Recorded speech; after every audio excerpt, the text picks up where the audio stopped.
നമസ്കാരം, പുതിയൊരു വീഡിയോയിലേക്ക് എല്ലാവർക്കും സ്വാഗതം. ഇന്ന് ഞാൻ തയ്യാറാക്കാൻ പോകുന്നത് ഗുവ മിൽക്ക് ഷേക്കാണ്, അതായത് പേരയ്ക്ക കൊണ്ടുള്ള മിൽക്ക് ഷേക്ക്. വളരെ എളുപ്പമാണ് ഇത് തയ്യാറാക്കാൻ. പേരയ്ക്കയുടെ ഗുണങ്ങളെപ്പറ്റി എല്ലാവർക്കും അറിയാമായിരിക്കുമല്ലോ അല്ലേ?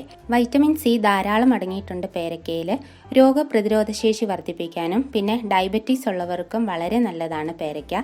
ഈ ഒരു ഷേക്ക് ഉണ്ടാക്കാൻ വേണ്ടി ഞാനിവിടെ 4 പഴുത്ത പേരയ്ക്ക എടുത്തിട്ടുണ്ട്. പഴുത്ത പേരയ്ക്ക തന്നെ എടുക്കാൻ ശ്രദ്ധിക്കണം, എന്നാലേ നല്ല ടേസ്റ്റ് ഉണ്ടാവത്തുള്ളൂ. ഇത് എൻ്റെ വീട്ടിലുണ്ടായതാണ്, അതുകൊണ്ട് ഇതിൻ്റെ തൊലിയൊന്നും കളയുന്നില്ല. പക്ഷേ ഇതിനകത്തെ അരി റിമൂവ് ചെയ്യുന്നുണ്ട്. കാരണം അരിയും കൂടി ഇട്ട് അടിച്ചെടുക്കുകയാണെങ്കിൽ അരി അരഞ്ഞു കിട്ടാൻ പാടായിരിക്കും. ഇനിയിപ്പോൾ അരിയും കൂടി ചേർത്ത് അടിച്ചെടുക്കുന്നതെങ്കിൽ ലാസ്റ്റ് അരിച്ചെടുത്താലും മതി. അങ്ങനെ ചെയ്താലും കുഴപ്പമില്ല. അപ്പം പേരയ്ക്കയുടെ അരിയൊക്കെ കളഞ്ഞിട്ട് ഇതേപോലെ ചെറിയ പീസസ് ആക്കി കട്ട് ചെയ്തെടുത്തിട്ടുണ്ട്. ഇതിനി ഒരു ബ്ലെൻഡറിലോട്ട് ഇട്ട് കൊടുക്കാം.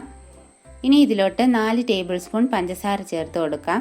നാച്ചുറലായിട്ടുള്ള മധുരം മതിയെങ്കിൽ പഞ്ചസാരയൊന്നും ചേർക്കേണ്ട ആവശ്യമില്ല, പേരയ്ക്കയിൽ തന്നെ ആവശ്യത്തിന് മധുരം ഉണ്ടെങ്കിൽ. ഇനി ഇതിലോട്ട് 3 ഏലക്കയുടെ കുരു ഇട്ട് കൊടുക്കാം. അടുത്തതായിട്ട് 1 ഗ്ലാസ് തണുത്ത പാലാണ് ചേർക്കുന്നത്. ഇത് തിളപ്പിച്ച് ആറിയതിന് ശേഷം ഫ്രിഡ്ജിൽ വെച്ച് തണുപ്പിച്ചെടുത്ത് വെച്ചിട്ടുള്ളതാണ്. നിങ്ങൾക്ക് വേണമെങ്കിൽ ഇതിലോട്ട് ബദാമോ കാഷ്നട്ടോ ഒക്കെ ചേർത്ത് കൊടുക്കാം. പിന്നെ ഏലക്കയ്ക്ക് പകരം വേണമെങ്കിൽ വാനില എസൻസ് ചേർത്ത് കൊടുക്കാം. ഇനി ഇതെല്ലാം കൂടി നന്നായിട്ട് ബ്ലെൻഡ് ചെയ്തെടുക്കാം. അങ്ങനെ പേരയ്ക്ക ഷേക്ക് റെഡി ആയിട്ടുണ്ട്. ഇതിനി ഗ്ലാസ്സിലോട്ട് മാറ്റാം.